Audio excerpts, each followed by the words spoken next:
नमस्कार प्यारे छात्रों और छात्राओं, मेरा नाम है झोरना मुसाहरी। कोकराझार जिला के अंतर्गत सिलगरा हाई स्कूल की मैं हिंदी शिक्षक स्त्री हूँ। तो प्यारे छात्रों और छात्राओं, मैं आज आप लोगों के लिए 8वीं कक्षा के हिंदी पाठ्य पुस्तक पल्लव भाग 3 के अंतर्गत पाठ 4 जलाशय के किनारे कुहरी थी कविता को चर्चा करने के लिए जा रही हूँ।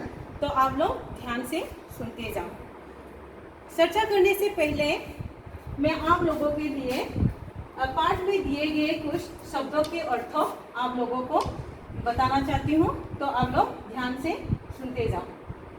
कुहरी, कुहरी का मतलब है कुहासा।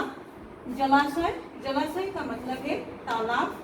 डेरा, डेरा का मतलब है रहने का स्थान। जुगनू, कीड़ा, मलय, वायु, दमके यानी चमकने लगे।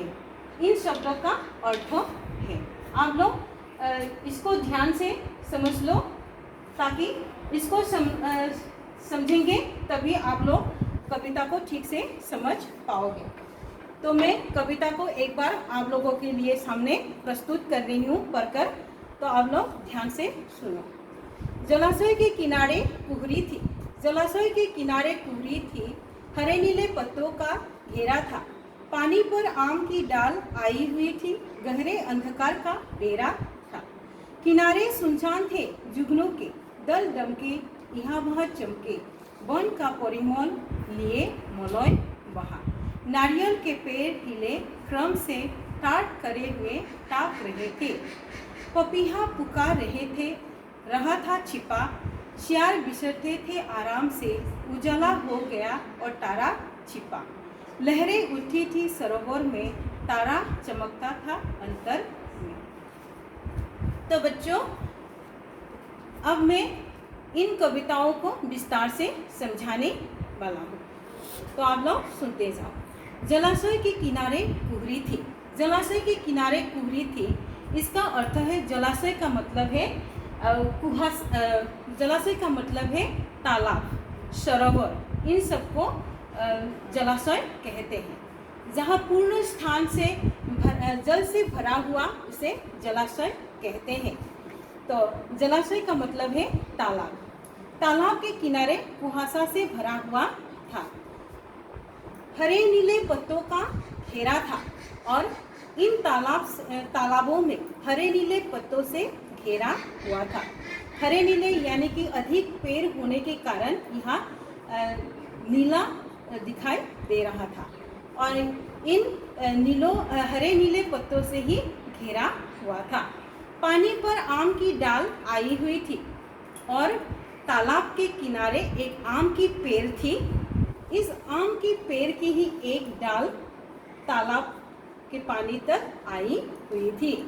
गहरे अंधकार का डेरा था और इन तालाबों के किनारे अधिक पेड़ होने के कारण अंधेरा से घेरा हुआ था। किनारे सुनसान थे जुगनू के और तालाब के किनारे बहुत सुनसान थे। अंधेरा होने के कारण बहुत सुनसान थे और यहाँ पर जुगनू भी थे। जुगनू एक कीड़ा था जो अपने शरीर में प्रकाश निकालते थे, उसे ही जुगनू कहते हैं। जुगनू की दौल लेकर यहाँ वहाँ चमक रहे थे। वन का परिमल लिए मलय बहा। और वन का परिमल यानी कि वन यानी कि जंगल, जंगल को ही वन कहते हैं। इस जंगल में अनेक तरह की पेड़ पौधे होते हैं, पत्ते फूल, इन सब की खुशबू लेकर हवा बहती जाती थी। नारियल के पेड़ हिले क्रम से और नारियल के पेड़ यहाँ क्रम से हिले हुए थे। टाट करे ताक रहे थे सबको और टाट के पेड़ यहाँ खड़े होकर मानो सबको देख रहे थे।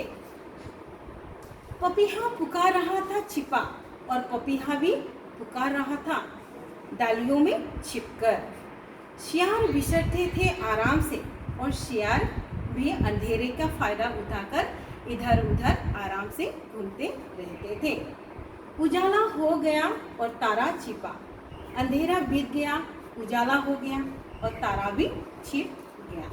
लहरें उठी थी सरोवर में, लहरें उठी थी सरोवर में। लहरें यानी कि तरंग, तरंग को ही लहरें कहते हैं। तरंगे उठी थी तालाब में। तारा चमकता था अंतर में और तारा भी अंतर में चमकता था। तो यही तक है आज का कविता। धन्यवाद।